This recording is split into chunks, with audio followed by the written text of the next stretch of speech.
Hace más de 4000 años, Dios se le apareció a Abraham en Mesopotamia y le dijo: «Vete de tu tierra y de tu parentela y de la casa de tu padre a la tierra que yo te mostraré, y haré de ti una nación grande». Abraham obedeció al Señor y fue a la tierra prometida de Canaán, donde él vivió junto con su hijo Isaac y su nieto Jacob, quien luego fue renombrado Israel. Israel y sus 12 hijos descendieron a Egipto por un hambre en la tierra de Canaán, y ahí se multiplicaron en una nación poderosa. Los egipcios se sintieron amenazados por la poderosa nación de Israel viviendo entre ellos, así que los esclavizaron y amargaron su vida con dura servidumbre. Después de 430 años en Egipto, Moisés los guió fuera de la esclavitud. Entonces cruzaron el Mar Rojo y entraron a Arabia, donde recibieron la ley de Dios en el monte de Sinaí. A la generación de israelitas que salió de Egipto con Moisés no se le permitió entrar a la tierra prometida por su falta de fe en el Señor. Se vieron forzados a vagar en el desierto por 40 años hasta que una nueva generación creció que confiaba en el Señor y entró en la tierra prometida con Josué. Por cerca de 400 años, las 12 tribus de Israel fueron gobernados por jueces de acuerdo a la ley de Moisés.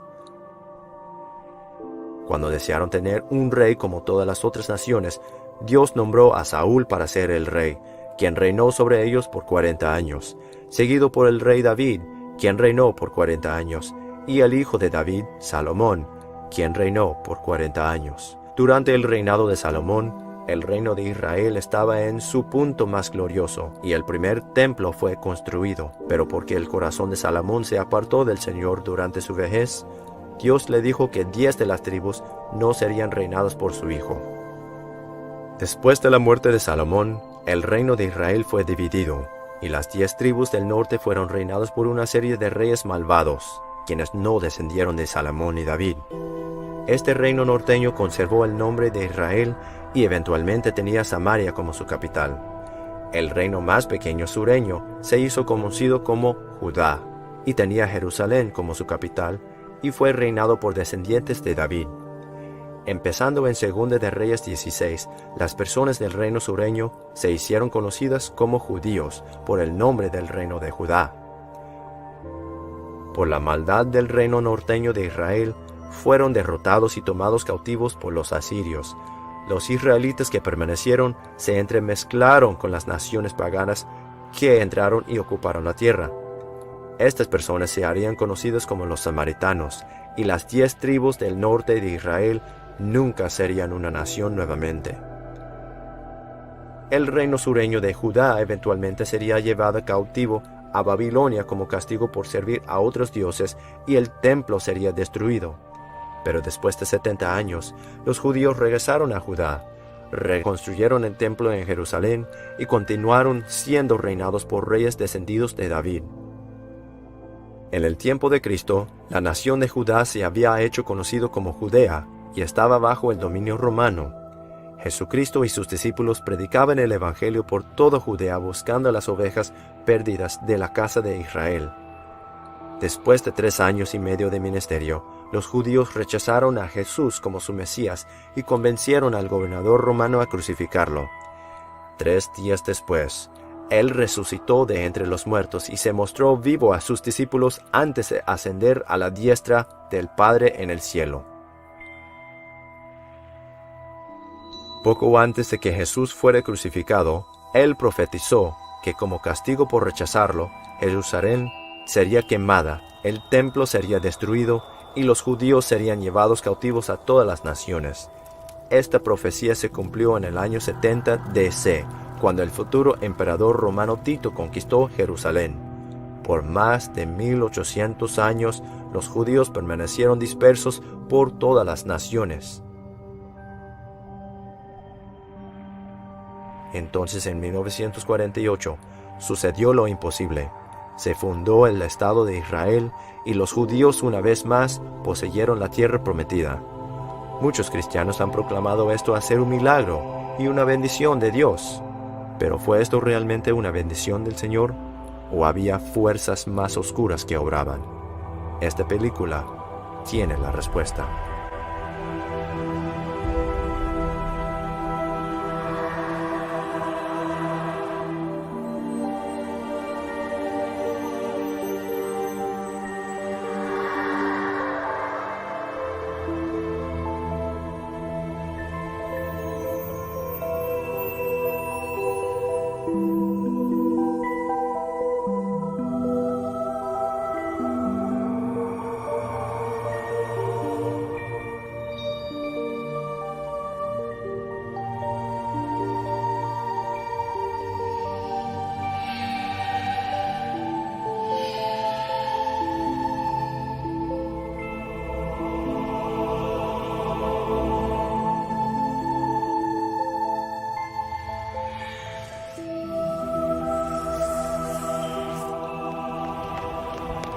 Así que para entender la fundación del Estado moderno de Israel, se tiene que entender la historia de los judíos desde el año 70 después de Cristo hasta ese momento, y se tiene que entender que su religión ya no se basa en la Biblia para nada en absoluto.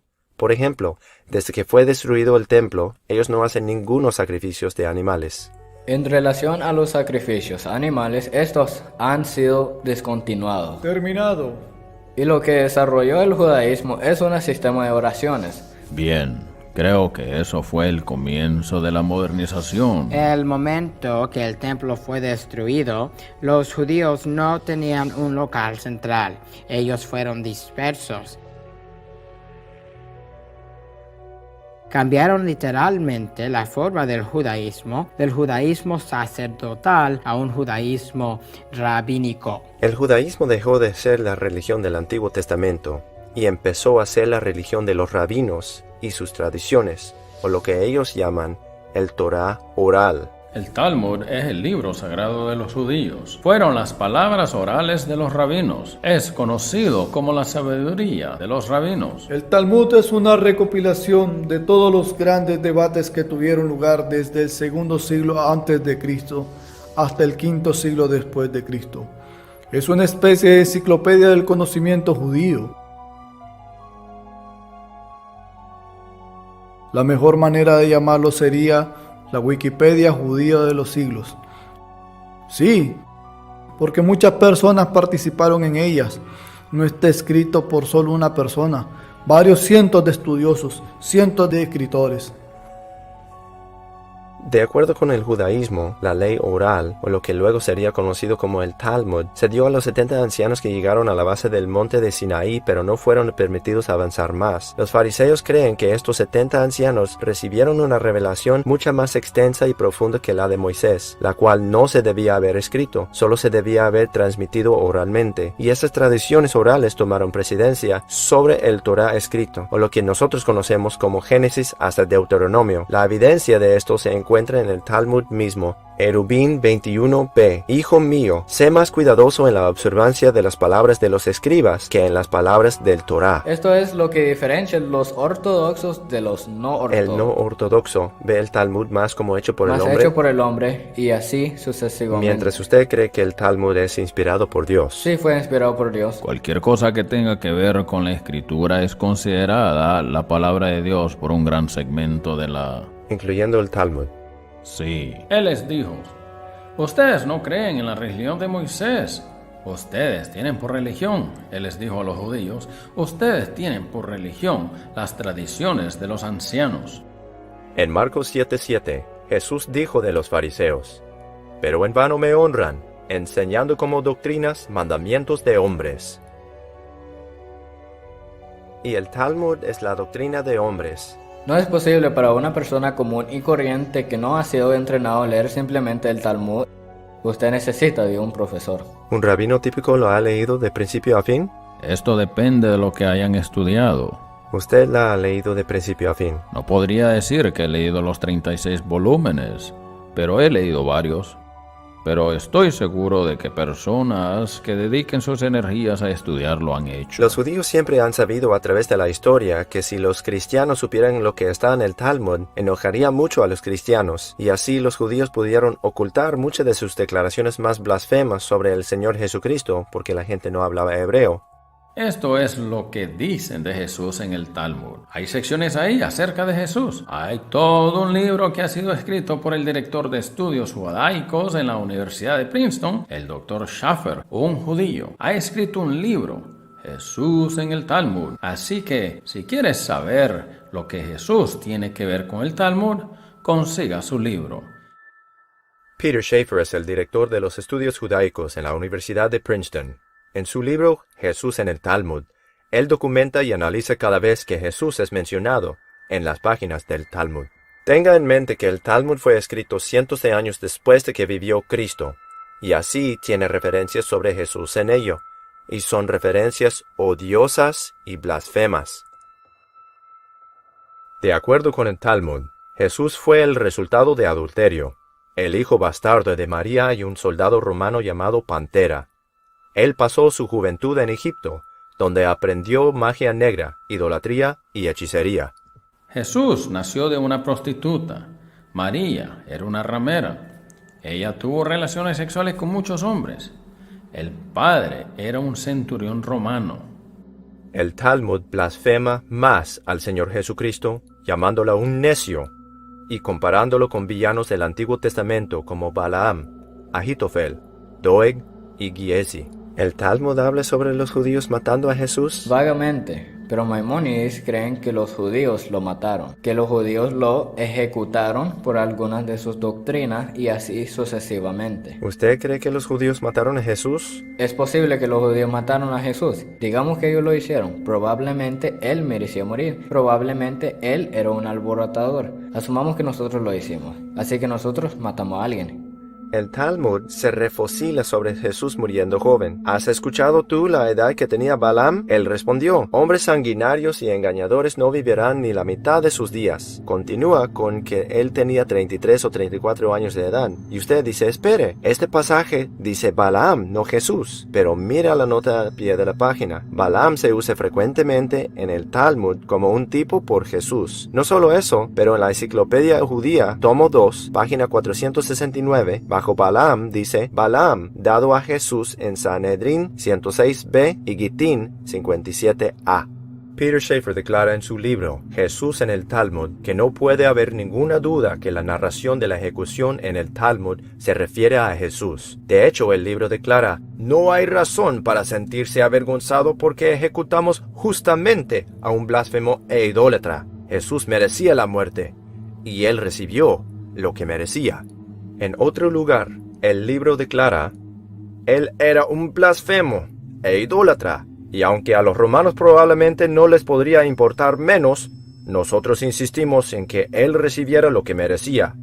Hasta convencimos al gobernador romano, o más precisamente, lo forzamos a aceptar, a que este hereje e impostor necesitaba ser ejecutado, y estamos orgullosos de ello. Schaeffer dijo en un artículo que apareció en Publishers Weekly con respecto a su nuevo libro, yo ciertamente no quiero dañar el diálogo judío-cristiano, pero el diálogo requiere honestidad, y estoy intentando ser honesto. Existen judíos mesiánicos hoy día que quieren tomar el Talmud y hacerlo cristiano. ¿Cómo puedes tomar un libro maldito y hacerlo cristiano? Todas estas mentiras sobre Jesús están ahí. Los padres de la iglesia culparon a los judíos por la muerte de Jesús. Esto es lo que Pablo está haciendo en la epístola de Tesalonicenses, capítulo 2, versículo 14 al 15. Porque vosotros, hermanos, habéis seguido el ejemplo de las iglesias de Dios en Cristo Jesús que están en Judea, pues vosotros también habéis padecido las mismas cosas de los de vuestra propia nación, como también ellos de los judíos, los cuales mataron al Señor Jesús. ¿Qué dice eso? Desafortunadamente, esto ha envenenado la mente de generaciones de cristianos. ¿Sabías esto? Es Pablo. Ok.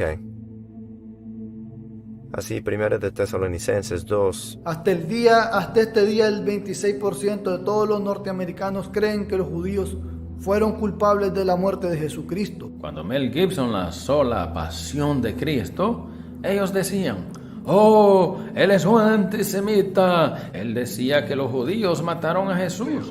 Bueno, eso es lo que dice la Biblia. Cuando se presentó la película La Pasión de Cristo, pasó del 26 al 36% porque la gente es muy incrédula. Los judíos llaman esto el mito de que los judíos mataron a Jesús. Déjenme explicarles algo.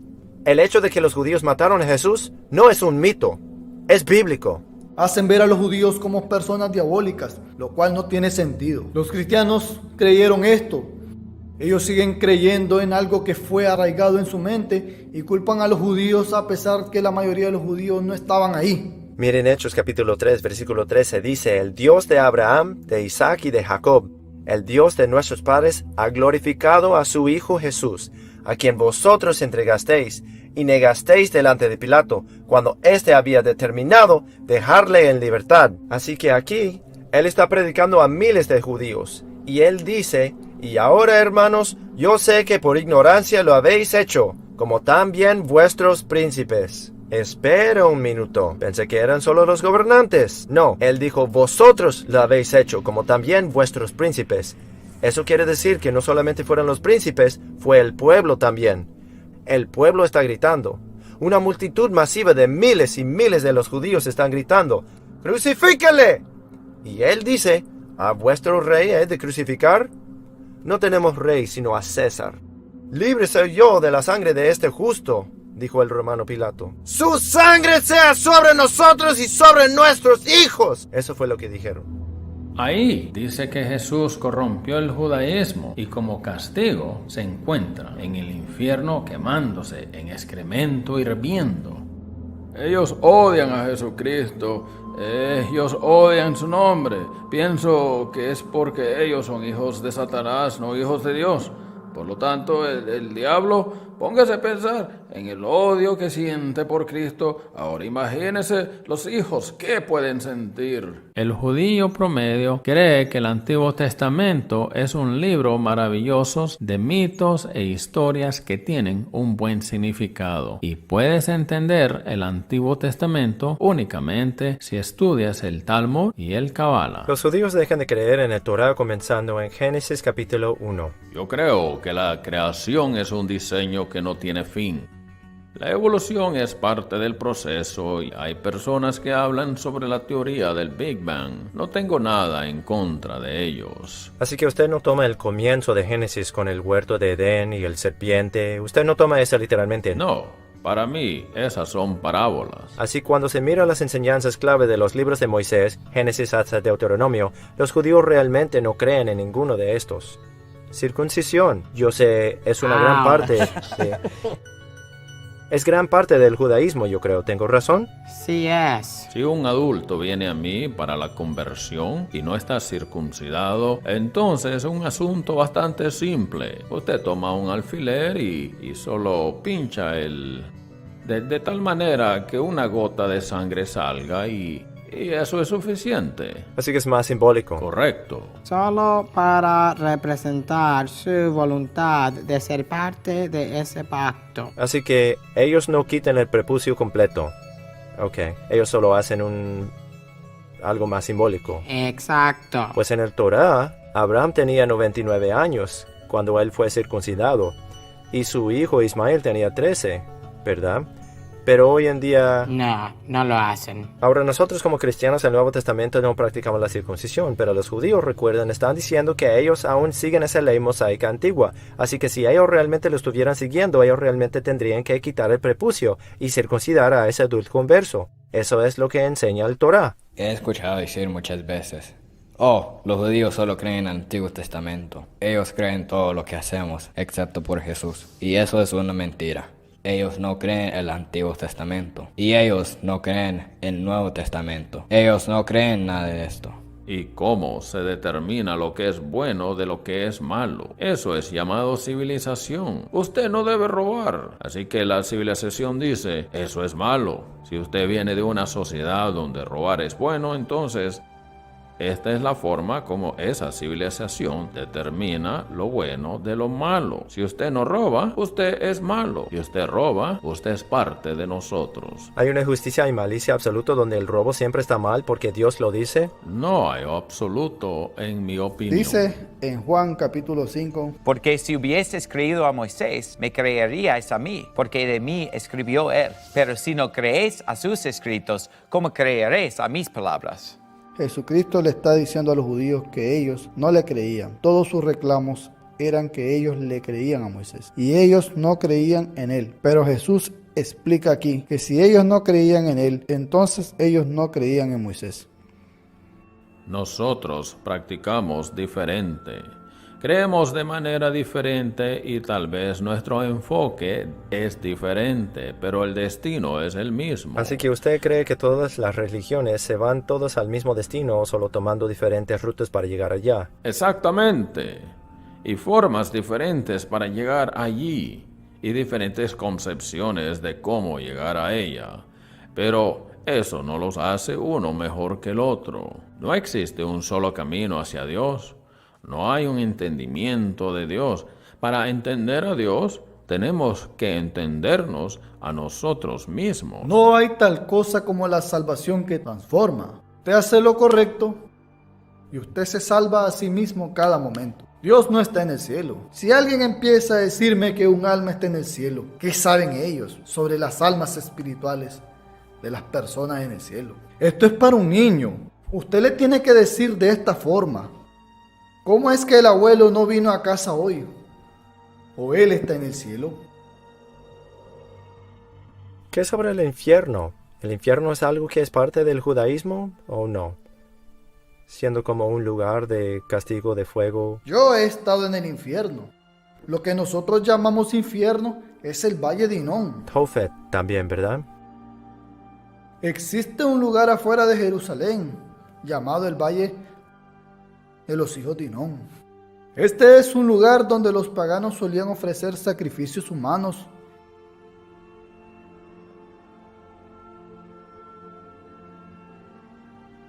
Y por extrapolación, ellos imaginaban que en algún lugar del universo este era el sitio donde las personas malvadas irían. Así usted no cree que el Antiguo Testamento enseña de ninguna clase de infierno literal. No. Ok. Muchas personas le dirán que la Biblia dice que si usted no hace algo, usted tendrá una mala vida o que usted irá al infierno. El infierno. Sí, correcto. Bueno, no creemos en el infierno de todos modos, pero Si los judíos no creen en la historia de la creación de Génesis 1, ellos no creen en la historia de Adán y Eva literalmente, ellos no creen en Noé, ellos no creen en la Torre de Babel, ellos escarnecen esas historias, ellos no creen en circuncidar a los adultos, ellos no creen en el sacrificio de animales. ¿En cuál parte del Torah creen? Este es supuestamente su libro más exaltado. Sin embargo, cuando se mira a todas las cosas particulares de lo que enseña el Torah, ellos no creen nada de eso. Hoy en día hay muchos cristianos evangélicos en América que son muy pro-Israel. Mucho. Cristianos son simplemente muy fervientes en su apoyo de Israel.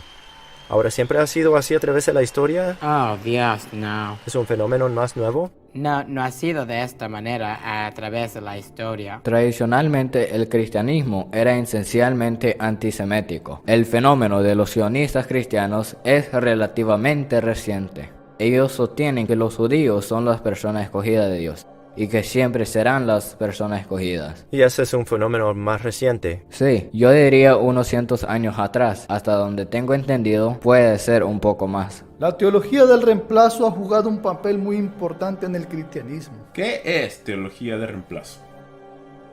Teología de reemplazo es la raíz y rama del antisemitismo cristiano. Es como un virus en la iglesia. Básicamente está diciendo que la iglesia ha reemplazado a Israel. Y esta teología, que descarta el lugar de las personas judías y los reemplaza con la iglesia, el nuevo y verdadero Israel espiritual, es muy peligrosa, porque yo creo que esta es la principal raíz del antisemitismo. Muchos teólogos a través de los siglos han predicado la teología del reemplazo. ¿Puede nombrar algunos que han predicado eso? Tengo aquí sobre Juan Crisóstomo. Él es el jefe de la iglesia antisemita. La sinagoga es peor que un congal. Es la guarida de sinvergüenzas y reparación de las bestias salvajes. Es el templo de demonios devotos a cultos idólatras. El refugio de libertinos y la caverna de los demonios. Es una asamblea criminal de judíos, un lugar de reunión para los asesinos de Cristo. Una guarida de ladrones, una vivienda de injusticia, el refugio de demonios, un golfo y un abismo de perdición. Y yo diría las mismas cosas sobre sus almas. Ellos han demonizado a los judíos. Esto está todavía presente en la mente de muchos. A través de la historia, los cristianos no han mirado a los judíos como el pueblo elegido de Dios. Ellos los miraron como la gente que rechazó a Cristo y por lo tanto fueron rechazados por Dios. Por ejemplo, el último libro escrito por Martín Lutero, antes de que él muriera, se llamaba sobre los judíos y sus mentiras. Y en este libro, él da todas clases de argumentos bíblicos de que por qué los judíos no son del pueblo elegido de Dios, y también expone muchas de las enseñanzas blasfemas del Talmud. En su último sermón, predicó sobre los judíos, y él dijo que los judíos odian a nuestro Señor y Salvador Jesucristo. Y se puso tan enojado con ellos que dijo que deberíamos de ir y quemar todas las copias del Talmud. Él estaba furioso sobre el Talmud. Por supuesto, hoy en día los judíos lo consideran un gran antisemita. San Agustín fue peor. ¿También era antisemita? Correcto. Él fue muy ofensivo. Y todo esto es puro odio. No importa si se escucha a Juan Crisóstomo, San Agustín, Pedro el Venerable, Martín Lutero, Juan Calvino. Nombre usted el padre de la iglesia. Nombre usted el líder protestante a través de la historia. Ellos todos están diciendo la misma cosa sobre los judíos, que son de la sinagoga de Satanás, que es una religión falsa. Esta doctrina que los judíos aún son del pueblo elegido de Dios es una nueva doctrina. Antes de finales de 1880, toda la gente reconocía de lo que estábamos hablando ahora. Pero algo empezó a cambiar. Primero con el Dr. Cyrus Scofield. Scofield fue un hombre divorciado, tenía problemas con el alcohol. Él era un abogado que se hizo predicador. Scofield dejó a su primera esposa, Leontine Serre, en 1883. Un año antes, él escribe su primer libro, Usa bien la palabra de verdad, y después deja a su primera esposa y se casa con otra mujer. En Texas llega a ser un pastor muy famoso y muy popular. La Biblia de estudio de Scofield fue editada con patrocinio de hombres prominentes de negocio. Sus asociados lo hicieron miembro del Club de Lotus, una especie de sociedad secreta, y de repente tenía un montón de dinero. Este abogado corrupto, que había abandonado a su esposa y fue encontrado culpable de numerosos delitos como abogado corrupto, pero a Scofield fue dado mucho dinero y el grupo de Oxford de Inglaterra publicó su Biblia. Y luego de repente tenían millones de dólares para su promoción. Con esa cantidad de dinero, la Biblia de Scofield se propagó y básicamente selló el convenio para los judíos. La Biblia de estudio Scofield es muy pro-Israel, muy sionista, y este libro, más que cualquier otro libro, cambió el pensar de una generación entera de jóvenes predicadores. Otra creencia que cristianos tienen hoy, que es una creencia incorrecta que no se encuentra en la Escritura, es la creencia que debemos de bendecir a Israel.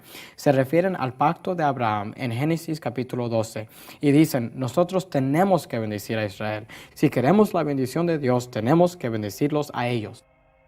Génesis 12, versículos 1 a 3 es la escritura clave donde Dios llama y bendice a Abraham. Se lee, pero Jehová había dicho a Abraham, vete de tu tierra y de tu parentela, y de la casa de tu padre, a la tierra que yo te mostraré. Y haré de ti una nación grande, y te bendeciré, y engrandeceré tu nombre, y serás bendición. Y bendeciré a los que te bendijeren, y a los que te maldijeren, maldeciré, y serán benditas en ti todas las familias de la tierra. Ahora, de acuerdo con esta escritura, Dios está haciendo un pacto con Abraham. Y Él le dice a Abraham, te bendeciré. La palabra te es singular. Él está hablando con Abraham.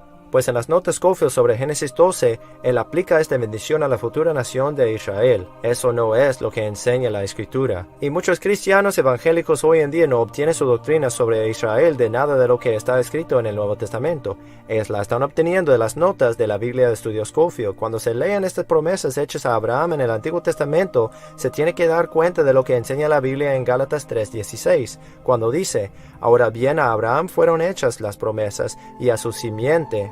Ahora, si nos detenemos ahí, muchos de los cristianos de hoy, o sionistas o quien sea, dirían, ¿lo ves? Fue a Abraham y a su simiente. Pero el versículo no termina. No dice y a las simientes con una S al final para hacerle plural. No dice las simientes como de muchos, sino como de uno y a tu simiente, el cual es Cristo. Así, de acuerdo con la Biblia, las promesas hechas a Abraham fueron hechas a Abraham y a Cristo. Y la Biblia dice en versículo 29, y si vosotros sois de Cristo, entonces simiente de Abraham sois, y herederos conforme a la promesa. De acuerdo con la Biblia, nosotros como cristianos, ya que seamos judíos o gentiles, somos herederos de las promesas hechas a Abraham. Aquellos hoy en día que están en el Medio Oriente, en la nación de Israel, ellos no están en Cristo.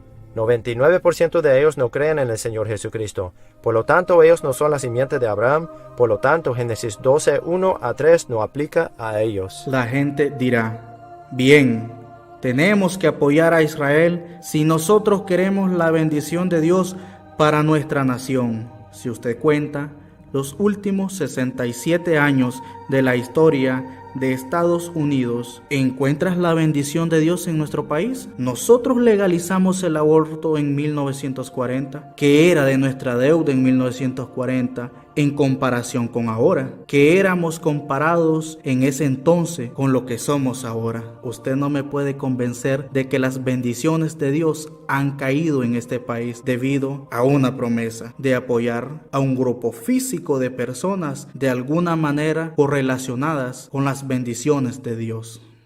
No solo eso, pero si nos fijamos en la historia de los judíos a través de los últimos 2000 años, ¿han sido bendecidos por Dios?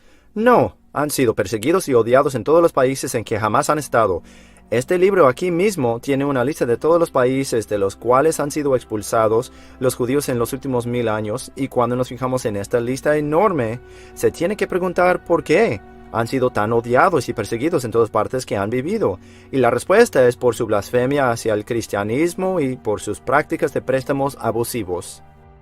A finales de 1800, la persecución de los judíos en Rusia y en otros lugares se intensificó, y muchos judíos empezaron a creer que su única esperanza para un futuro próspero sería poseer un estado propio. Esta creencia se hizo conocida como sionismo. El Estado judío fue la realización del gran proyecto de Teodoro Herzl. Teodoro Herzl. Él fue el fundador del sionismo. Él llegó a la conclusión de que la causa del antisemitismo es que los judíos no tenían un estado propio. Y escribió un pequeño libro llamado El Estado de los Judíos. Y él decía que solo había una forma de proteger a los judíos en el futuro: que los judíos dejaran Europa y se establecieran en su tierra, la tierra de Israel. Ese libro se convirtió en la Biblia sionista. El sionismo fue la formación de la esperanza para el renacimiento. Este empezó en la Primera Guerra Mundial, la Declaración Balfour. La declaración de Balfour tuvo un gran significado. No era solamente una carta a un amigo, en términos de expresión política británica. Así que la declaración Balfour fue una carta del señor Balfour al señor Rothschild. En la Primera Guerra Mundial, Turquía era un aliado de Alemania, cual fue el lado perdedor. Así que el Imperio Turco Otomano fue desmantelado. Y así, porque el Imperio Turco fue desmantelado después de la Primera Guerra Mundial, el británico señor Balfour escribió una declaración describiendo que debería de haber una patria para los judíos. Esto fue el comienzo de la migración más grande de decenas de miles de judíos de Europa que se establecieron en Israel. La declaración Balfour era una carta escrita al señor Rothschild. Así que para entender la declaración Balfour, tenemos que saber quién era el señor Rothschild. Money is power. Money is the only weapon that the Jew has to defend himself with. Meyer Amschel Bauer, nacido en Frankfurt, Alemania, en 1744. Era un prestamista y orfebre en la calle judía, cuya tienda tenía un letrero enfrente con un hexagrama rojo en él. Eventualmente, él cambiaría su apellido a Rothschild, lo cual es alemán por letrero rojo. Rothschild pronto aprendió entendió que prestar dinero a gobiernos y reyes era más lucrativo que prestar dinero a particulares. No solo eran más grandes los préstamos, sino que estaban asegurados por los impuestos de la nación. Mayer Rothschild tenía a 5 hijos a quienes entrenó con las habilidades de la creación de dinero y los envió a las capitales mayores de Europa para abrir sucursales del negocio bancario familiar. You are 5 brothers. I want you each to start a banking business in a different country. One to go and open a house in Paris, one in Vienna, one in London. Choose the most important centers, so that when money is to be sent from here to London, let us say, you won't have to risk life and gold and kill here in Frankfurt. We'll just send a letter to Nathan in London saying, pay so-and-so. And that will be offset by loans from London to Frankfurt. Understand? Yes. In your day, there will be many wars in Europe. And nations that have money to transport will come to the Rothschilds because it will be safe. Your 5 banking houses may cover Europe, but you will be one firm, one family, the Rothschilds, who work always together. That will be your power. Cuando Mayer Amschel Rothschild murió en 1812, él dejó un testamento instruyendo a sus hijos sobre cómo la casa de Rothschild sería operada. Todos los puestos claves en la casa de Rothschild habían que ocuparse por miembros de la familia. La familia tenía que casarse entre sí con sus propios primos hermanos o primos segundos, así preservando la inmensa fortuna. Los herederos de Rothschild estaban estrictamente prohibidos de jamás divulgar la cantidad de su riqueza. La familia entera estaba impulsada por una codicia insaciable para la acumulación de riqueza y poder. Ellos secretamente financiaron ambos lados en varias guerras europeas, dominaron la banca europea y para mediados de los 1800 se habían vuelto en la familia más rica del mundo. Rothschild ayudó a fundar Israel y Rothschild siempre ha sido el respaldo de Israel. Sea lo que sea, Rothschild consigue lo que quiere. Se cree que él es el hombre más rico del mundo y la verdad no lo dudo mucho. Aunque la declaración de Balfour se dio al señor Rothschild en 1917, no sería hasta 1947 que el plan para un Estado judío sería implementado. Tomarían los horrores de la Segunda Guerra Mundial para obtener la opinión pública detrás de crear un Estado judío en la tierra de Palestina. En 1947, las Naciones Unidas declararon que habría 2 estados en Palestina. Habría un Estado judío y un Estado palestino. The United States delegation supports the basic principles of the unanimous recommendations by the United Nations, which provides for partition and immigration. Later, Russia supported the United States on the partition recommendation, while Arab states threatened reprisals, as the Holy Land's future hangs in the balance. Pero Israel fue el primero en convertirse en Estado y nunca le han permitido a Palestina convertirse en Estado. Así que se han asegurado que la disposición de las Naciones Unidas nunca se ha puesto en práctica. En el 14 de marzo de 1948, David Ben-Gurion, jefe ejecutivo de la organización sionista, declaró el establecimiento del Estado judío en la tierra de Israel. In May of 1948, a new Jewish state, Israel, was born in a bath of blood. Jewish troops routed Arab forces from the city of Haifa in the first of a series of battles that were to reverberate through the years. The new government, headed by David Ben-Gurion, is installed in Tel Aviv. Thus, for the first time since the Roman legion destroyed Jerusalem in the year 70 AD, the Jewish people have a nation of their own. Muchos cristianos piensan que Dios regresó a la nación de Israel y hizo este milagro. ¿Pero fue realmente la voluntad de Dios o fue la voluntad de las Naciones Unidas? La Biblia nos dice muy claramente en Hebreos capítulo 4 que cuando ellos vinieron por primera vez a la tierra prometida con Moisés, no pudieron entrar a causa de incredulidad. Entonces 40 años luego, sus hijos quienes creían al Señor se les permitió entrar a la tierra prometida. Entonces luego, ellos adoraron a otros dioses, ¿y qué hizo Dios? Él los retiró de la tierra prometida. Ellos fueron a Babilonia por 70 años. Entonces, después de que se arrepintieron y se apartaron de sus dioses falsos, fueron traídos de vuelta a la tierra prometida. Entonces, cuando rechazaron a Jesucristo, fueron retirados de la tierra prometida otra vez. Y entonces, en 1947, ellos todos creyeron en el Señor Jesucristo y Dios los trajo de nuevo a la tierra prometida. ¿Eso fue lo que pasó? No. ¿Hubo un avivamiento en Israel? ¿Habían personas aceptando a Jesús como su Mesías? La respuesta es no. No fue Dios quien trajo de regreso a Israel, pero Dios dijo que Él los esparcería si ellos no mantenían su palabra, y así lo hizo Dios, y al mismo tiempo dijo que Él los traería de regreso si volvían a Él. Así que si no fue el Señor quien los trajo de vuelta, entonces ¿quién sí los trajo de vuelta? Fue el espíritu de Anticristo quien los trajo de vuelta a la tierra prometida. Fue las Naciones Unidas que los trajo de vuelta a la tierra prometida. Thus history was made as the Jewish state of Israel was born. Conceived in strife and weaned on violence, Israel has flourished to become a constructive voice in world affairs. Her flag became a symbol of hope in a troubled world. La estrella de David, ¿de dónde viene ese símbolo? No está escrito explícitamente en la Biblia. ¿Se encuentra en el Talmud? Quizá. ¿Hay un pasaje en la Biblia sobre eso o no? No. Ok. Así que usted no está realmente seguro exactamente de dónde viene eso. No. Sí, que me tienes. Así que nadie sabe, ¿eh? Porque yo sé No que lo se sé. llama la estrella de David. ¿Tiene algo que ver con David? No, no lo creo. Debe estar en algún lugar. No recuerdo exactamente cuál era la asociación. Ok. Yo creo que lo que llaman la estrella de David en realidad es la estrella de Remphan. Porque cuando se estudia la Biblia, se puede ver que cuando adoraban a otros dioses, la Biblia habla sobre ellos llevando la bandera de la estrella de su dios, Remphan.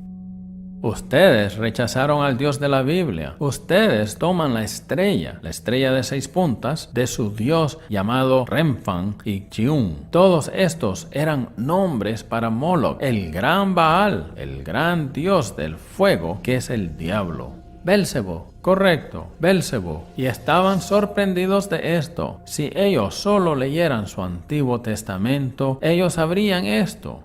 En Amos, Dios dice: ustedes han tomado la estrella y me han hecho enfurecer con esto y han sacrificado sus propios hijos al Dios estrella por medio del fuego. Los judíos hicieron esto al Dios estrella. Cuando adoraban a un dios falso, tenían la estrella de Remphan como ícono y como símbolo. Nunca vemos una estrella de David en las escrituras, sino la estrella del dios falso Remphan. Y así sabemos hoy en día de que no están adorando al Dios verdadero, porque la Biblia dice: todo aquel que niega al Hijo tampoco tiene al Padre. El que confiese al Hijo tiene también al Padre. Si los judíos no creen en el Hijo, la Biblia dice que no tienen al Padre. Entonces, ¿a quién tienen? ¿A algún otro? ¿A un Dios falso? Por lo tanto, ellos no están adorando al mismo Dios que nosotros adoramos. Algunos dicen: oh, ellos adoran al Dios el Padre, solo que no reconocen a Jesús. Pero la Biblia enseña que es imposible adorar al Padre si no se reconoce al Hijo. Cuando analizamos la fraternidad masónica de la masonería, su gran símbolo es G. ¿Ves la estrella de la brújula, que es una estrella estilizada de David? De hecho, tienen toda la estrella de David en muchos templos masónicos. ¿Por qué es eso? La masonería es un estudio del judaísmo y de la cábala. El periódico Jewish Tribune, en el 28 de octubre de 1927, declaró: la francmasonería se basa en el judaísmo. Elimina las enseñanzas del judaísmo de los rituales masónicos. ¿Y qué queda? Albert Pike dijo en su libro Moral y Dogma que el cábala es la base misma. Sin la cábala no tendríamos los 33 rituales de la masonería, pero el dios que adoran, el gran arquitecto, es Moloch, el dios de la estrella. Y dime si los judíos no fueron colocados bajo maldición por el mismo Jesús. En Juan 8:37 es interesante porque Jesús dice: sé que soy simiente de Abraham. Así que él reconoce el hecho de que ellos son descendientes físicos de Abraham. Él dice, sé que soy simiente de Abraham, mas procuráis matarme, porque mi palabra no cabe en vosotros. Yo hablo lo que he visto cerca del Padre, y vosotros hacéis lo que habéis oído cerca de vuestro Padre. Respondieron y dijéronle, nuestro Padre es Abraham. Díceles Jesús, si fuerais hijos de Abraham, las obras de Abraham haráis. Es interesante porque en el versículo 37, él reconoce que son la simiente de Abraham, que ellos son descendientes físicos de Abraham. Pero en el versículo 39 los está cuestionando. Él dice, si fuerais hijos de Abraham, las obras de Abraham haráis. Y él básicamente está diciendo que ellos no son los hijos de Abraham. Como ya habíamos dicho anteriormente en el pasaje, él dice, vosotros sois de tu padre el diablo. Así que es interesante como Jesús dijo que usted podría ser descendiente físico de Abraham y ser simiente de Abraham, pero que él no lo considera un hijo de Abraham. Hay otros pasajes en el Evangelio de Juan, capítulo Ok. 8, versículo 44. Ujú, Él dice que los judíos son los hijos del diablo. ujú. Esto es lo Wow. que él predica. Wow. Jesús mismo enseñó, vosotros sois de vuestro padre el diablo, y los deseos de vuestro padre queréis hacer. Él ha sido homicida desde el principio y no permaneció en la verdad, porque no hay verdad en él. Cuando habla mentira, de suyo habla, porque es mentiroso y padre de mentira. Así que de acuerdo al Señor Jesucristo, ellos son de su padre el diablo. Jesús creía que ellos no estaban siguiendo a Abraham, no estaban siguiendo a los profetas, no estaban siguiendo a Dios. Él dice que ellos estaban siguiendo a su padre el diablo. En Revelación 2 y 3 hay versículos muy interesantes, los cuales hablan sobre los que dicen ser judíos y no lo son, mas son sinagogas de Satanás. No es difícil averiguar cuál es la sinagoga de Satanás cuando se da cuenta que hay solo una religión en el mundo que usa sinagogas, el judaísmo. No es difícil averiguar quiénes son cuando la Biblia nos dice que ellos dicen que son judíos y no lo son. No todos en este mundo se la pasan diciendo soy judío. Los que practican el judaísmo dicen que son judíos. Se diría pues, Pastor Anderson, ellos dicen que son judíos, pero realmente lo son. No, porque Romanos 2:28 dice, porque no es judío el que lo es por fuera, ni es la circuncisión la que se hace exteriormente en la carne, sino que es judío el que lo es en el interior, y la circuncisión es la del corazón, en espíritu, no en letra, cuya alabanza no es de los hombres, sino de Dios. La Biblia dice, somos la circuncisión, los que en espíritu adoramos a Dios y nos gloriamos en Cristo Jesús, no teniendo confianza en la carne. Así que en los ojos de Dios, no son judíos, son la sinagoga de Satanás. La Biblia dice en Apocalipsis 3:9, he aquí yo entrego de la sinagoga de Satanás a los que se dicen ser judíos y no lo son, sino que mienten, he aquí yo haré que vengan y adoren delante de tus pies y que reconozcan que yo te he amado. Ahora, ¿por qué Dios tendría que hacerle saber a la sinagoga de Satanás que Dios amó a la iglesia en Filadelfia? Porque los judíos piensan que Dios solo los ama a ellos. Ellos no piensan que Dios ama a los gentiles en Filadelfia, y por eso Dios dijo, voy a hacer que los de la sinagoga de Satanás reconozcan que yo te he amado a ti. Dios ama a todos los hijos del mundo. Blancos, negros, amarillos y rojos son preciosos en sus ojos. En 1 de Juan 2:22, la Biblia nos da una definición de lo que es un anticristo. ¿Quién es mentiroso sino el que niega que Jesús es el Cristo?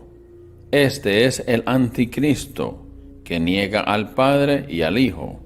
Ahora, para creer que Jesús no es el Cristo, se tiene que creer que hay un Cristo y que no es Jesús. Juan 4 nos dice que la palabra Mesías significa Cristo. La mujer en el pozo dice, sé que el Mesías ha de venir, el que es llamado el Cristo. Así que nosotros sabemos que la definición de la palabra Cristo es Mesías. En 1 de Juan 2:22, cuando dice, ¿quién es mentiroso sino el que niega que Jesús es el Cristo? Lo que está diciendo es, ¿quién es mentiroso sino el que niega que Jesús es el Mesías? ¿Qué grupo de personas cree que hay un Mesías, pero no cree que Jesús fue el Mesías? Los judíos. Déjame ver si puedo caracterizar esto bien. Entonces, básicamente que la creencia judía en Jesús es, quiero decir, obviamente ustedes no creen que fue el Mesías, pero ustedes solo piensan que solo fue otro en una larga lista de falsos Mesías. Sí. Si tan siquiera afirmó ser eso. Fue Usted que no está él seguro era el siquiera si Mesías. afirmó ser eso. Entonces fue un Mesías falso. Jesús nunca dijo, yo soy el Mesías. Los judíos habrían estado interesados en el Mesías. Correcto. Ellos están esperando por el Mesías. Ellos quieren el Mesías. Así que si él hubiera tenido alguna de sus características reales del Mesías, ellos hubieran estado interesados en él. Pero él tuvo 12 discípulos. Correcto. Esos no son muchos. Ellos Usted no creían estaba en él. hablando sobre la nación de los judíos con todos los estudiosos. No fueron ganados por él. Los cristianos inventaron la idea de un Mesías fracasado. Ellos aún están buscando a que venga otro Mesías y sabemos que ese otro Mesías que viene es el anticristo. ¿Cómo se ve un Mesías judío? Un rey muy poderoso que establecerá la paz y el bienestar en la tierra. Tiene que ser Paz capaz de mundial. establecer la paz en la tierra. Cuando el verdadero Mesías haga su aparición, será de una manera tan dramática que no podrá ser negado. A nivel mundial. Sí, el mundo entero, porque su Así propósito que cuando venga el Mesías, usted está diciendo que todo el mundo creerá en él. será traer a toda la observancia apropiada. Todas las naciones se enfocarán en Jerusalén para aprender de él. Esto iniciará un periodo de paz mundial. El Mesías será una figura carismática, relevante, con gran conocimiento y habilidades comunicativas. Él también será un gran guerrero. Él será el defensor de los judíos. Si usted escucha cómo los judíos describen a su Mesías, ellos pintan la figura perfecta de lo que la Biblia describe como el anticristo, el conquistador del mundo entero. Él traerá la paz y a través de la guerra. Todas las religiones del mundo creerán en él. Él traerá la paz mundial. Él nos unificará a todos. Estaba en una conferencia en Florida y una mujer vino a mí y la vi que estaba usando la estrella de David. Le pregunté por qué estaba usando eso y me dijo, es muy importante que mostremos nuestro apoyo a Israel. Y yo le respondí, ¿cómo muestras tu apoyo a Israel? Doy dinero cada mes a la fundación El Monte del Templo. Bien, ese es un grupo judío. Usted sabía que 2 de Tesalonicenses 2 dice que el anticristo irá a ese templo y se declarará ser Dios. Ella dijo, creo que estoy ayudando a cumplir la profecía bíblica. Claro que sí. Usted está ayudando a que venga el anticristo. When a man comes and he fights the wars of Israel, defeats the enemies, builds a temple, peace on earth, the leader that did that, we will all kneel before the king. Do you know what I mean? Whoever that is. So your vision of that, you say it's a second coming. Okay. We say it's a first coming. Mira, los judíos están listos para aceptar al anticristo como su Mesías. Y aún a los cristianos se les están enseñando que en los tiempos finales todos los judíos van a creer en Jesucristo. Pues no se requiere un genio para darse cuenta de lo que hace el diablo aquí. Cuando los judíos aceptan al anticristo como su Mesías, entonces todos los cristianos apóstatas apuntarán a eso y dirán, miren, esta es la segunda venida de Jesucristo. Miren, todos los judíos creen en él. ¿Cuál es la meta del diablo con el anticristo? Hacer creer a las personas que él es la segunda venida de Jesucristo. Y como toda otra doctrina falsa, se basa en tomar una escritura completamente fuera de contexto. Ellos tomarán el final de Romanos 11, ignorarán completamente el comienzo de Romanos 11 y solo irán directo al final, irán al versículo 26. Y así todo Israel será salvo. Y dirán, vean, ahí mismo, en los tiempos finales todos en Israel serán salvos, van a creer en Jesús. Pero están olvidando que la Biblia acaba de decirnos en Romanos 9 que no todos los que son de Israel son israelitas. Los descendientes físicos no son los verdaderos israelitas. Él dijo porque no es judío el que lo es por fuera, sino que es judío el que lo es en el interior. Somos nosotros los que creemos en Jesucristo que somos israelitas. Así como se puede mirar a una persona no salva y decir que él es israelita. Cuando la Biblia dice todo Israel será salvo, eso me dice que cualquiera que no es salvo no es israelita. Y es el anticristo, no Jesucristo, es el anticristo quien unificará a los judíos con los cristianos falsos y con toda otra religión del mundo. Para que el anticristo judío una a todas las religiones del mundo, el diablo debe convencer a la corriente principal del cristianismo a ver a los judíos como hermanos en la fe, a pesar de su rechazo y blasfemia de Jesucristo. Teleevangelistas tales como John Hagee ignoran las enseñanzas claras del Nuevo Testamento y aplican las promesas hechas a Abraham en Génesis 12 versículos 1 a 3, al Israel moderno rechazador de Cristo. Cualquiera que mantenga una posición bíblica de que los judíos ya no son el pueblo escogido de Dios, se etiqueta por los medios como antisemita. Israel's fight is our fight. We are one. We are united. We will not be discouraged. We will not be defeated. We will not be intimidated. We will not sit down. We will not be silent. We are the worst nightmare of the anti-Semites of the world. The victory is going to be ours. If you will not stand with Israel and the Jews, then I will not stand with you. Thank you, and God bless you. No, we stand with the people of Israel. I am asking you to join with me and every Christian and every Jew and every freedom-loving American to demand that this president and Congress do whatever is necessary to eradicate the evil of ISIS and radical Islam from the face of the earth. It is time to act now. Y bendeciré a los que te bendigan y maldeciré a los que te maldigan. Usted no quiere ser un enemigo de Y en ti serán Israel. benditas todas las familias de la tierra. Sí, amén. You're either for or against her. You're one of the two. The man, the church, the nation that blesses the state of Israel, the Jewish people, will be blessed beyond measure. Blessing Israel doesn't just mean, well, I bless you. Yeah. You have to stand with them in their hour of need. Por supuesto, la Biblia dice en 2 de Juan 9 a 11 que cualquiera que se revela y no persevera en la doctrina de Cristo no tiene a Dios. El que persevera en la doctrina de Cristo, el tal tiene al Padre y al Hijo. Si alguno viene a vosotros y no trae esta doctrina, no lo recibáis en vuestra casa, ni le digáis bienvenido, porque el que le dice bienvenido participa de sus malas obras. ¿Y qué se hace cuando se le dice a alguien bienvenido? Se le está bendeciendo. Así que el cristianismo evangélico de hoy día dice que tenemos que bendecir a Israel si queremos que Dios nos bendiga. Pero 2 de Juan enseña que si bendecimos a los que nieguen al Hijo de Dios, somos partícipes de sus malas obras. Evangélicos, por supuesto, son un gran segmento de la cristiandad americana. Los bautistas del sur, pentecostales, Asamblea de Dios, todos están a favor del sionismo de Israel. Muchos de ellos han cerrado la puerta a la conversión diciendo, oh, usted no necesita a Jesús, usted es un judío. En el Houston Chronicle se citó a John Hagee diciendo, no estoy intentando de convertir a los judíos a la fe cristiana. No hay nada en la noche para honrar Israel que lo hace. De hecho, intentar convertir a judíos es una pérdida de tiempo, dijo él. El judío, quien tiene sus raíces en el judaísmo, no se va a convertir al cristianismo. Todos los demás, si budista o bahá'í, necesitan creer en Jesús, dice él. Pero no los judíos. Los judíos tienen un pacto con Dios que nunca se ha reemplazado por el cristianismo. Y realmente esa es la cosa más antisemita que posiblemente se podría decir. No evangelizan a los judíos, porque eso enviará a los judíos al infierno. La Biblia dice, el que cree en el Hijo tiene vida eterna, mas el que es incrédulo al Hijo no verá la vida, sino que la ira de Dios está sobre él.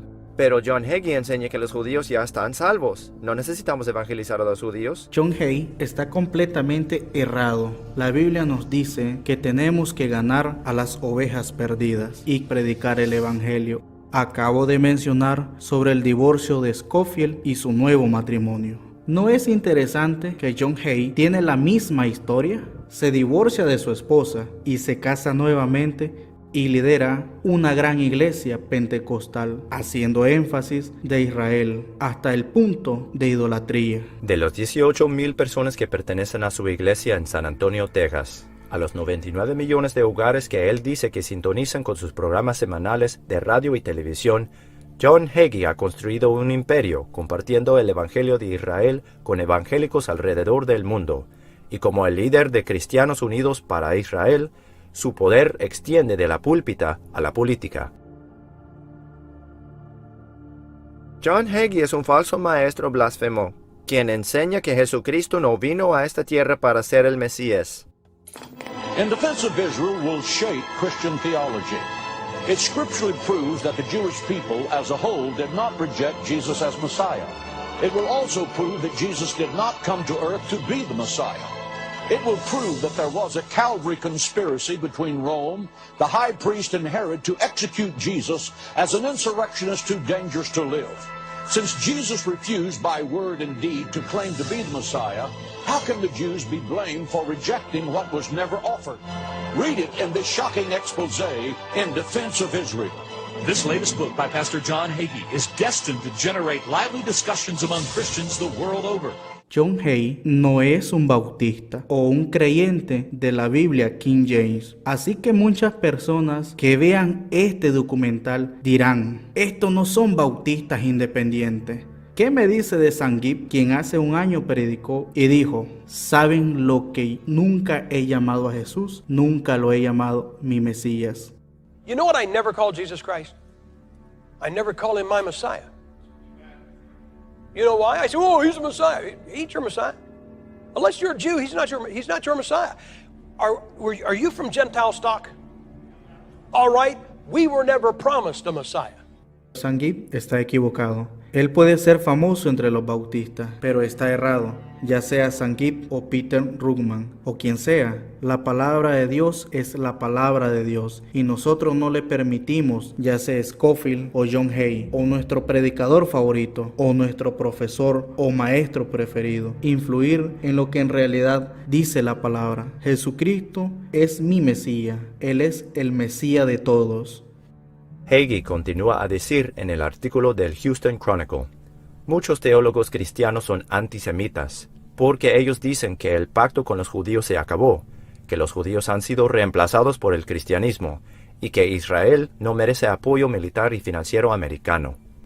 Los sionistas cristianos como Hagee no solo enseñan que los cristianos deben apoyar a Israel, ellos también exigen que el gobierno de Estados Unidos apoye a Israel militarmente y financieramente. Y porque los cristianos evangélicos constituyen una gran parte de la población electoral, los políticos diligentemente hacen el viaje a Israel para orar al Dios judío en el muro de los lamentos. There's a lot of socially conservative, evangelical, Republican voters who care a lot about this issue. And if they can see Ted Cruz coming out on Fox News and saying, you know, I am 100% behind Israel, when they see that happening, a lot of conservative voters are going to say, hey, this Cruz guy is better than I thought. In fact, they just had the Christians United for Israel event, which is an organization of evangelical Christians that are very, very pro-Israel. This is an image, I think we have this, of Rand Paul praying with them. There right. It is. He's praying with the CUFI folks. Let me say this. Those who hate Israel hate America. And those who hate Jews hate Christians. So opposition to Israel is opposition to God. And I don't care what they believe and where they're at on the spiritual timeline, because it's not my problem. I have his back. And it doesn't matter what he does or where he's at. But as long as he calls upon the name of Yahweh, the God of Abraham, Isaac, and Jacob, that's my brother. There's going to be, I think, a turn towards a more biblical Christianity, a more Jewish Christianity. And the lines between us, that was like, oh, those are Christians, those are Jews, are going to be like, oh, those are sort of like those are our brothers. Israel está agradecido por el apoyo de los americanos y del presidente americano desde Harry Truman hasta Barack Obama. De hecho, me siento orgulloso de decir que ninguna administración de Estados Unidos ha hecho más en apoyo a la seguridad de Israel que el nuestro. Ninguna. No dejes que nadie te diga lo contrario. Es un hecho. We recognize Israel's right to defend itself and that it is right for America to stand with you. Therefore, it is time for America to embrace the words of Senator Joseph Lieberman and consider a military preemptive strike against Iran to prevent a nuclear holocaust in Israel and a nuclear attack in America. En 2 de Crónicas 19, un rey piadoso con el nombre de Josafat iba a ayudar a Israel militarmente. Esto es lo que le dijo Dios en el versículo 2. Y le salió al encuentro Jehu el vidente, hijo de Hananí, y dijo al rey Josafat, ¿al impío das ayuda y amas a los que aborrecen a Jehová? Pues la ira de la presencia de Jehová será sobre ti por ello. Así que se nos dicen hoy en día que si apoyamos a la nación de Israel, seremos bendecidos por Dios, por lo de Génesis 12, cuando en realidad la Biblia enseña que si nosotros ayudamos a una nación impía y malvada como Israel, tendremos la ira de Dios sobre nosotros. ¿Por qué nosotros como cristianos creyentes de la Biblia debemos apoyar a la nación de Israel cuando la nación de Israel ni siquiera les permite a los cristianos emigrar a su país? Si quieren emigrar a Israel, tienen que renunciar al nombre de Jesucristo. Así que para alguien a hacerse un judío ortodoxo o a tener el derecho de retorno, se tiene que renunciar al cristianismo, por ejemplo. Correcto. Usted no puede ser un judío y un cristiano. Es uno o es el otro. Así que en respecto al Estado moderno de Israel, se requiere renunciar la afiliación religiosa anterior y requiere una serie de rituales diseñadas para limpiarle de su anterior afiliación religiosa. Alguien que no es judío no tiene automáticamente una invitación para emigrar a Israel, entonces. No como ciudadano. No como ciudadano. Correcto. Así que para emigrar a Israel se tendría que renunciar al cristianismo para ser ciudadanos, ellos tienen que ciudadano. ser convertidos por un rabino ortodoxo. Yo conozco varones que han ido a Israel creyendo que Israel es la tierra prometida y que los judíos son las personas escogidas. Ellos van con eso en sus corazones. Llegan a Israel y le hablan a los judíos sobre Cristo, pero es ilegal en Israel pasar folletos. La policía llega y los acosan. Quedan bajo la amenaza de ser arrestados o deportados. La Biblia dice una gran verdad, que ellos son los enemigos del Evangelio. Romanos 11:28 dice, así que cuanto al Evangelio son enemigos por causa de vosotros, más cuando a la elección son muy amados por causa de los padres. Ahí lo dice en la palabra de Dios, ellos son enemigos del Evangelio. En junio del 2014, en el mes del desfile del orgullo gay, la Embajada de los Estados Unidos en Israel izó la bandera americana y debajo de la bandera americana ellos izaron la bandera del orgullo gay. En los últimos años, Tel Aviv fue nombrada la ciudad gay número 1 del mundo por la misma comunidad gay. Ellos votaron por Tel Aviv como lugar número 1 en el mundo. No San Francisco, no Nueva York, sino Tel Aviv. Fuimos establecidos para el establecimiento de Israel. Nuestros símbolos están por todas partes. Saque $1 de su bolsillo. Mire el gran sello. Usted se dará cuenta que entre la envergadura del águila, usted podrá ver la estrella de David, hecha de 3 estrellas. Ahora, ¿por qué aparece la estrella de David ahí? Around that star is the Shekinah glory cloudburst, symbolizing the Shekinah glory that was over the tabernacle. George Washington said, I want that to be on the dollar so that people will recognize the contribution that the Jewish people have made to the United States of America. No solo se está enseñando a los cristianos de hoy en día a ser pro-judío y pro-Israel. Las doctrinas extrañas del Talmud y el Kabbalah también están trepando en las iglesias y se están enseñando como doctrina cristiana. Por ejemplo, muchos pastores usarán el término Shekinah como si fuera algo del Antiguo Testamento hebreo, cuando en realidad la palabra nunca se encuentra en la Biblia ni una sola vez.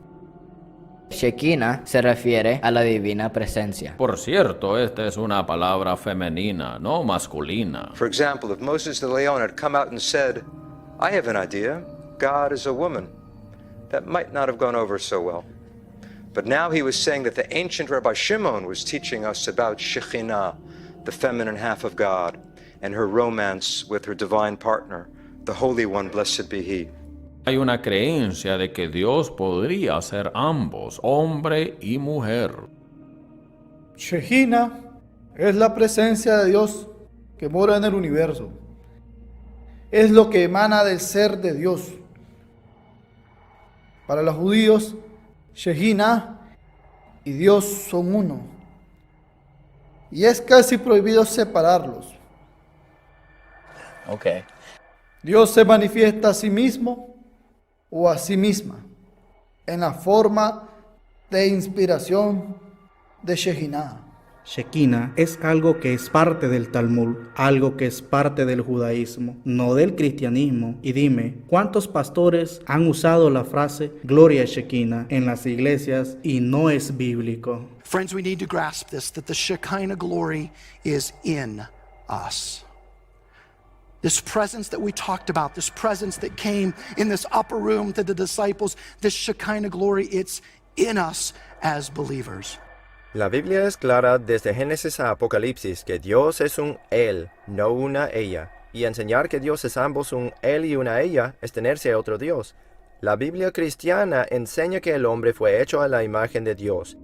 Y en 1 Corintios capítulo 11 la Biblia dice que el varón no debe cubrir su cabeza, ya que él es la imagen y la gloria de Dios, pero la mujer es la gloria del varón. Así que de acuerdo a la 1 Corintios 11, el hombre no debe cubrir su cabeza porque el hombre es la imagen de Dios opuesta a la mujer. Por eso incluso en Génesis 1:27 dice, y creó Dios al hombre a su imagen, a imagen de Dios lo creó, varón y hembra los creó.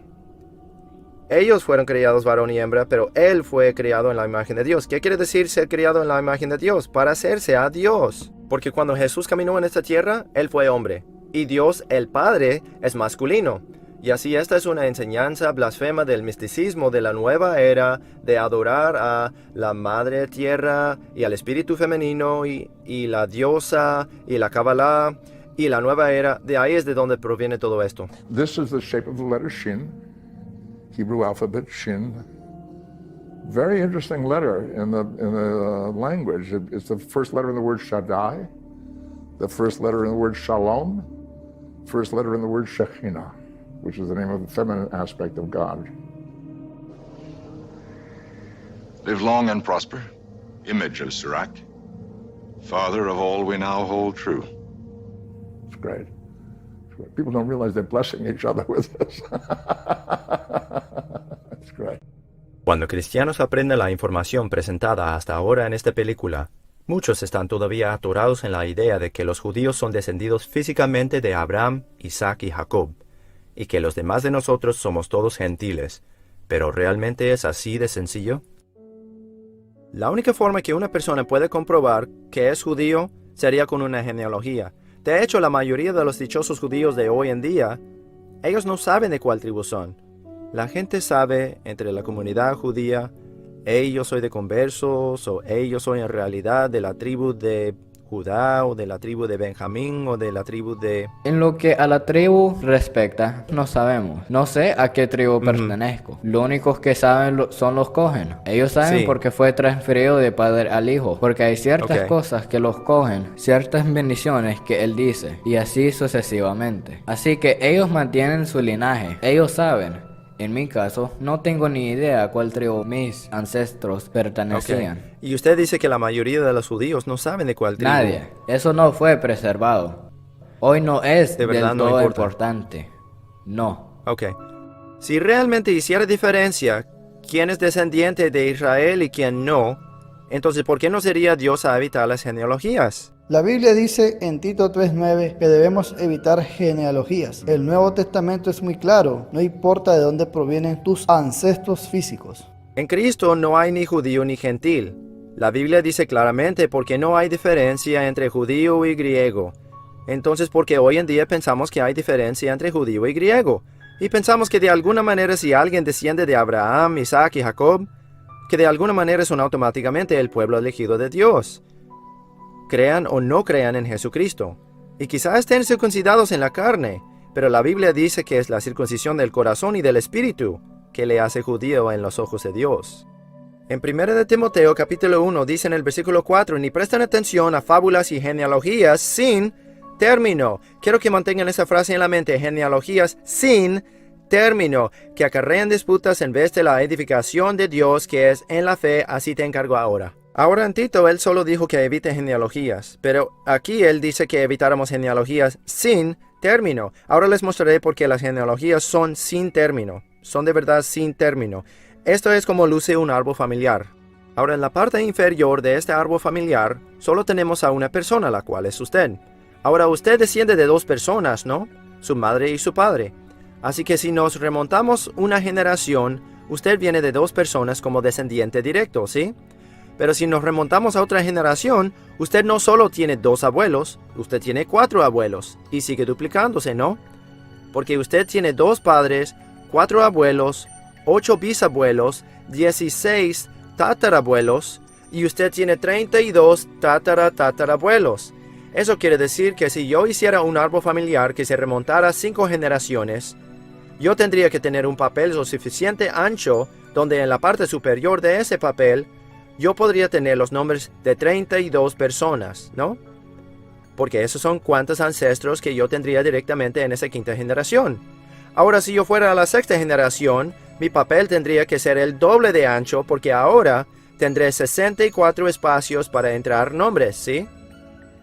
Pues lo que pasa, sin embargo, es que cuando los remontamos más, este número se hace muy grande. Ahora, para entender cómo funciona este gráfico, tenemos que entender cuánto dura una generación. ¿Cuánto dura una generación promedio? Ellos dicen de 20 a 25 años. Ok. Ahora, una generación no tiene nada que ver con el promedio de vida. Por ejemplo, mi madre tenía 30 años cuando me dio a luz y las mujeres generalmente dan a luz entre las edades de 20 a 40. Así que solo tomemos 30 como promedio. 30 es un buen número promedio y 30 es un número muy conservador para este cálculo. Una generación de 30 años quiere decir que alguien tiene un niño a 30 años y entonces ese tiene un niño a los 30 y aquel tiene un niño a los 30, nada que ver con la duración. Eso quiere decir que si nos remontamos 10 generaciones, entonces son 300 años, ¿verdad? Así que redondeamos y digamos que si nos remontamos en nuestro árbol familiar 10 generaciones, estaremos cerca del año 1700. Ahora, porque el árbol familiar se está anchando, si quisiéramos hacer un árbol familiar completo mostrando todos nuestros ancestros desde la 10ª generación, tendríamos que tener un papel lo suficiente ancho para tener 1024 espacios, porque hace 10 generaciones habrían 1024 personas de las cuales descenderíamos directamente. Ahora, esto me di cuenta cuando hice mi árbol familiar. Cuando regresé 10 generaciones, ¿saben qué empecé a notar? Estas ya no son personas distintas, porque habían unos matrimonios mixtos en esos 300 años que habían pasado sin saberlo. Regresémonos 20 generaciones. Ahora estamos cerca del año 1400. Pues si quisiera tener un árbol familiar completo, tendría que tener un papel donde podrían caber 1.048.576 nombres. Ese es un papel bastante grande. Así que en el año 1400, si voy a trazar todos mis ancestros y le diré quiénes son todos mis ancestros desde 1400, tendría que mostrarle un árbol familiar que solo en la parte superior tengo 1 millón de personas, solo en la línea primera, sin contar los que vienen abajo, ¿sí? Si yo regresara 30 generaciones, ahora solo estoy en el año 1100. Ni siquiera estoy cerca de la época de Cristo, ¿sí? No. Si me regreso al año 1100, 30 generaciones, tendría 1.073.741.824 ancestros en esa generación. Ahora escuchen, no todos son distintos. Cuando hice mi genealogía, encontré a esta pariente que era mi 10ª tatarabuela en este lado y mi 11ª tatarabuela por acá, porque las personas se casaron con sus primos 5º o 6º sin saberlo, obviamente, ¿me entiende? Así que hay mucha repetición pasando, ¿verdad? ¿Saben qué muestra eso? Que hay muchas personas que descienden de la misma gente. No pueden evitar casarse entre ellos. Es imposible no hacerlo debido a estos números. Ahora, pero miren, el número real a cual queremos remontarnos no es 1100 DC. Regresémonos al 70 DC, porque 70 DC es cuando todos los judíos fueron dispersos. Ahora, cuando usted dice dispersos por todo el mundo, ¿usted quiere decir eso en el sentido más literal? Quiero decir todas las naciones. Todo el sentido literal. Si nos remontáramos al año 70 DC y tuviéramos un árbol familiar que muestra todos nuestros ancestros en 70 DC y cómo están conectados, esa línea superior tendría 18 quintillones, 446 cuatrillones, 744 trillones de nombres desde 70 DC. Ahora, ¿quién cree que habían 18 quintillones, 446 cuatrillones, 744 trillones de personas viviendo en el tiempo de Cristo? ¿O poco después? No. De hecho, la población aproximada en ese entonces era 200 millones. De esos 200 millones, digamos que 7 a 8 millones son judíos. Dirán, pues no me gusta ese número. Pues ese número no importará en un minuto. ¿Ok? Así que digamos 7 a 8 millones. ¿Ok? Así que si habían 200 millones de personas en la tierra en la época en cual el templo fue destruido y aproximadamente 7 a 8 millones de ellos eran judíos, entonces eso quiere decir que si yo tengo un ancestro de esa era, hay una posibilidad de 27 que era israelita. Así piensen en esto. ¿Qué tal si yo comprara un billete de lotería y la probabilidad de que ese billete de lotería sea el ganador es uno de 27? Porque ese es el billete ganador que dice, usted es judío, es del pueblo escogido, es de Israel, es israelita verdadero, tengo una posibilidad de 27. Usted dirá, pues Pastor Anderson, si tiene una posibilidad de 27 probablemente no va a ganar esa lotería porque tiene 26 posibilidades de perder. Ok, pero ¿qué tal si compro 18 quintillones billetes de lotería? ¿Cree que voy a ganar? Dejen preguntar esto. ¿Cuántas veces debo ganar para ser descendiente de Abraham? ¿Cuántas veces debo ganar para ser descendiente de Israel? Usted dirá, pues sabes, soy negro. Soy de África. ¿Cómo podría estar conectado con Abraham? Pues piénsalo bien. Piensa en los hijos de Israel. Uno de los hijos de Israel, José, adivine de dónde era su esposa. Egipto. La esposa de José era de Egipto. ¿Dónde queda Egipto? África. La esposa de Moisés era etíope. Su segunda esposa era etíope. Así ya vemos incluso en tiempos bíblicos el entremezclarse con África. El entremezclarse con los hijos de Cam. Si usted lo piensa, las tribus de Efraín y Manasés eran mitad de Cam y mitad de Israel, porque el hijo de Israel, José, se casó con una mujer egipcia quien era de Cam. Así que todos los de Efraín y de Manasés son descendientes de Cam. Y no solo eso, pero a través de toda la historia ha habido toda clase de mercaderes, misioneros y conquistadores. Incluso piensen en el imperio mongol que extendió por todo el mundo y que conquistó a China y que conquistó a Japón y que conquistó a Corea. Todos los barcos que navegaban e iban aquí, allá y a todas partes. Solo hay que tener un ancestro. De sus millones y millones de ancestros, solo hay que tener uno que desciende de Israel. Y usted es un descendiente directo de Israel hoy. Usted dirá, oh, solo soy puro blanco. O solo soy puro asiático. Solo soy puro africano. No lo es. Nadie lo es. Las personas se han estado casando y entremezclando por miles de años. Así que usted no puede tener una población pura. ¿Saben? La Biblia tenía razón cuando dijo que todos somos de una sangre. Incluso poblaciones de las cuales pensamos, esa tiene que ser 100%. Ellos no son 100%. No hay 100%. Pueden sentarse ahí y tener su genealogía sin fin. Ni sería precisa porque saben que no pueden decir de una genealogía. Alguien que cometió adulterio y mintió a su esposo y dijo, oh sí, es tu hijo. Y no lo es. ¿Sabe? La gente hace su genealogía y ellos toman todo como palabra santa, cuando en realidad podría haber, como usted eufemísticamente los llamó, eventos no paternales. Hay un índice de no paternidad, el cual ha sido estimado en 5% por generación. Así que, si nos remontamos 20 generaciones, usted está propenso a tener un evento de la no paternidad. Esta es la forma suave de decirlo. Y si usted considera que una generación es de 20 a 25 años, esto significa que en 500 años usted llega a esa línea de tener un evento de la no paternidad. Cada 500 años.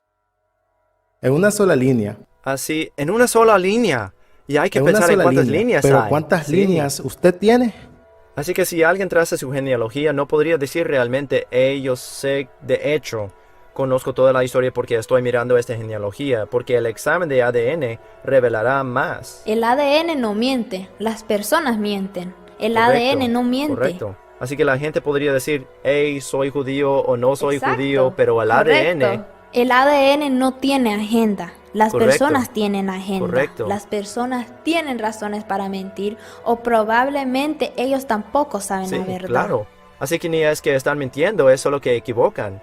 Solo están dando información equivocada. 1 de 15 americanos es adoptado o tiene un padre que ha sido adoptado. Este es un número bastante alto también. Considerable, sí. Digo, ¿quién me puede decir cuáles personas en su linaje fueron adoptados? O si mis ancestros hace 300 años fueron adoptados, eso no se va a recordar. Así que hay adopciones, hay infidelidad, hay viajes, hay conquistas, hay mercaderes y hay misioneros. Personas diferentes tienen diferentes cosas Correcto. que ocultar. Así que ellos solo le dirán lo que quieren que usted escuche. No importa de dónde son, amigos. ¿Saben por qué dijo Dios habitar esto? Porque lastima la mente si quiere pensar en este número. Estas cifras cansan la mente. Dice, evítelas. Evite genealogías sin fin. ¿Saben acarrean disputas? ¿Este les hace realmente de seguros de su nacionalidad ahora? No, plantea muchas preguntas. Entonces, ¿qué opina de alguien que va al laboratorio de ADN y haciéndose la prueba de ADN que resulta y dice que tiene ancestros judíos? Digo, No tengo nada en contra de ellos. ¿usted aceptaría eso? Absolutamente. Ok, porque es tan posible, porque ellos fueron tan dispersos, ¿verdad? Sí, nunca discutiría esto. El director de esta película, Paul Wittenberger, y yo somos un par de tipos blancos. Nunca nos han dicho que somos judíos o que tenemos algunos ancestros judíos, pero iremos a hacernos la prueba de ADN y averiguar si es así. Nosotros ajustamos su perfil de ADN con 400 grupos de población a nivel mundial y le presentamos la lista de los mejores 50, y para el ADN ancestral no necesitamos tomar huellas dactilares, no hay documentos legales, así Correcto. que eso es todo lo que necesitamos. La muestra y el nombre se enviarán esta noche y recibiremos los resultados entre 3 o 4 semanas. Unas semanas más tarde, Paul y yo recibimos los resultados y como ellos dijeron, éramos una mezcla de diferentes nacionalidades. Teníamos de todo, desde árabe a brasileño, nativo americano, y habían muchas cosas ahí que eran gran sorpresa. Y por supuesto, cuando nos fijamos a nuestras ascendencias antiguas, que se remontan más allá de la lista de los 50 prevalentes, ambos teníamos marcas de ADN judío. Entonces quise hacer la prueba de ADN a mi abuela a ver si judío salía en su lista de los 50 prevalentes. Hicimos la prueba a mi abuela, ella tiene 94 años y queríamos tomarle su muestra mientras aún está con nosotros. Oh, sí, eso es bien importante. Sí, así que lo sí. hicimos. Bien, los resultados de abuela ya están, miremoslos. Bien, primero veamos sus 50 prevalentes. Número 1, judío askenazí. Número 1. No, de veras. Así que eso explica por qué estaba en mi ascendencia antigua, porque es su número 1 de sus 50 nacionalidades. Y su resultado número 1 era judío húngaro askenazí. Así que su resultado número 1 era judío askenazí. ¡Wow! Bien, con consultores de ADN hemos hecho esto por muchos años. No he visto esto muy a menudo y cada informe, tal como lo digo, es único. Las personas dicen, oh, esto es probablemente muy general. No todo el mundo es único. No recuerdo cuando he visto Ashkenazi como un número 1. ¿De veras? No, Genial. probablemente 3 o 5 veces. Entonces déjame esto preguntarle es muy esto. raro.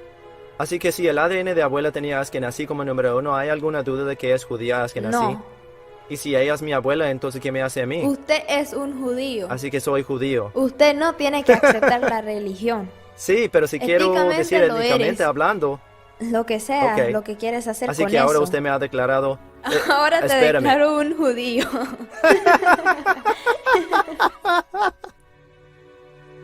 ¿A eso se reduce todo esto? ¿ADN? ¿Qué me dice de Jesús? ¿Qué me dice de la fe en Cristo? ¿Cómo es posible que las personas escogidas de Dios sean determinadas por el ADN? Miren, no importa lo que su genealogía diga, no importa los resultados de su ADN, nada de eso es importante. Lo único que importa es que seamos hijos de Dios por medio de la fe en Jesucristo. Israel no es el Israel del cual Dios está hablando. Nosotros, quienes tenemos la fe de Abraham, somos los hijos de Dios y somos la simiente de Abraham. En Romanos 9:7 dice, ni por ser simiente de Abraham son todos hijos, mas en Isaac te serán llamadas simiente. Quiere decir, no los que son hijos de la carne, estos son los hijos de Dios, mas los que son hijos de la promesa son contados en la generación. Así que la Biblia dice, los hijos de la carne, los hijos físicos de Abraham, Isaac y Jacob. Este detalle específicamente y dice, ellos no son hijos de Dios. De hecho, en Gálatas 3 se explica que nosotros somos los hijos de Abraham. Ahí dice, sabéis por tanto que los que son de la fe, los tales son hijos de Abraham. Me sorprende cómo los cristianos pasan por alto Gálatas 3. Tengo casi los 70 años de edad, ya soy un hombre viejo, pero nunca he escuchado un sermón sobre Gálatas 3:29. No hay judío ni griego, no hay siervo ni libre, no hay varón ni hembra, porque todos vosotros sois uno en Cristo Jesús. Y si vosotros sois de Cristo, ciertamente la simiente de Abraham sois, y conforme a la promesa, los herederos. Ambos son maravillosos. ¿Quiénes son los herederos de la promesa? Quien quiera que tenga a Jesús. En Efesios capítulo 2, versículo 11 se lee, por tanto acordaos que en otro tiempo vosotros los gentiles en la carne erais llamados incircuncisión por la que es llamada circuncisión hecha con mano en la carne, que en aquel tiempo estabais sin Cristo, alejados de la ciudadanía de Israel y extranjeros a los pactos de la promesa, sin esperanza y sin Dios en el mundo. Pero ahora en Cristo Jesús, vosotros que en otro tiempo estabais lejos, habéis sido hechos cercanos por la sangre de Cristo. Versículo 19. Así que ya no sois extranjeros ni advenedizos, sino conciudadanos de los santos y de la familia de Dios. De acuerdo con esta escritura, somos conciudadanos de Israel, porque antes en el versículo número 12 dijo que cuando estaban sin Cristo, eran alejados de Israel, eran extranjeros y advenedizos de Israel. Pero en versículo 19 dice que ahora son conciudadanos de los santos. ¿Quiénes son los verdaderos israelitas? ¿Es algún tipo en el Medio Oriente quien ni siquiera cree en Jesús y adora a Shekinah? ¿O es el verdadero creyente en el Señor Jesucristo quien ha sido injertado y traído cerca a Israel? Es muy sencillo. Jesús dijo en Mateo 21:43, por tanto os digo, el reino de Dios será quitado de vosotros y será dado a una nación que produzca los frutos de él. ¡Wow! Ellos no trajeron fruto. Ellos se negaron a reconocer al libertador de Sión y por esta razón Jesús dijo, el reino será quitado de vosotros y dado a otra nación. Ok, ahora, ¿cuál es esa nación? ¿Siria? ¿Estados Unidos? ¿Inglaterra? ¿Alemania? No, es una nación espiritual. Mas vosotros sois linaje escogido, real sacerdocio, nación santa, pueblo adquirido, para que anunciéis las virtudes de aquel que os llamó de las tinieblas a su luz admirable. Vosotros que en tiempo pasado no erais pueblo, mas ahora sois el pueblo de Dios, que no habíais alcanzado misericordia, pero ahora habéis alcanzado misericordia. La Biblia no es un libro sobre Dios bendiciendo a una sola nación. Por eso dijo Dios a Abraham, en ti serán bendecidas todas las naciones de la tierra. Y esa bendición es por medio de la simiente de Abraham, el Señor Jesucristo. La Biblia dice en Hebreos 11 que Abraham no estaba buscando una tierra física. Él buscaba una nación cuyo arquitecto y constructor fuera Dios. Estamos buscando una ciudad celestial como la que Hebreos 11. Empero deseaban lo mejor, es a saber, la celestial, por la cual Dios no se avergüenza de llamarse Dios de ellos, porque les había aparejado ciudad. Dios ha preparado una ciudad para nosotros, una ciudad que nosotros no podemos encontrar físicamente. Es algo que Dios ha preparado para los que tienen fe en Él. Cuando buscamos a Sion, nosotros no estamos buscando por lo que es ahora, no estamos buscando por lo que podemos tocar, no estamos buscando por lo que es espiritualmente llamada Sodoma y espiritualmente Egipto. Estamos buscando por lo que es celestial, lo que ha de venir. La Biblia dice en Hebreos 12:22, sino que os habéis acercado al monte de Sión y a la ciudad de Dios vivo, la Jerusalén celestial, y a una compañía innumerable de ángeles. Así que de acuerdo con el Nuevo Testamento, Sión es la Jerusalén celestial. No es la Jerusalén física cual ahora es, sino la Jerusalén celestial descenderá del cielo. Esa es nuestra ciudad capital. Esa es nuestra Sión. Yo soy de Israel. Esas personas allá no son de Israel. Pablo dijo, no todos los que son de Israel son israelitas. No son de Israel como Dios lo cuenta a su intención original. Las personas que están en alabanza y gloria a Él. Como cristianos somos el pueblo escogido de Dios. Somos los verdaderos israelitas y estamos marchando a Sión. El nombre de este video es Marchando a Sión.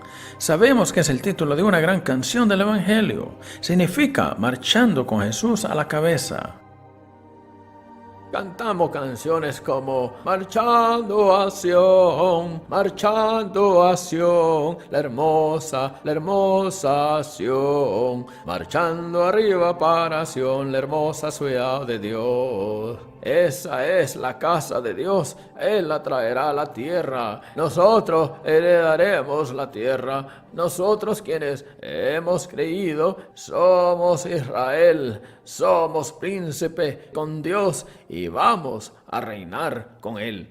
Me encantará ver el Corán en el basurero destruido, puesto en la hoguera, no porque odie a los musulmanes, no, me encantaría que ellos se convirtieran al cristianismo. Pero me encantará ver el Talmud y todos sus 36 volúmenes. ¡Oh, qué hoguera tendríamos con esto! Como cristiano, digo que existe el Corán, que existe el Talmud, porque si las personas lo leen y si ellos leen el Nuevo Testamento, usted llegará a la conclusión que Jesucristo es el Señor.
עטרת בעלה, גם בשמחה ובצהולה.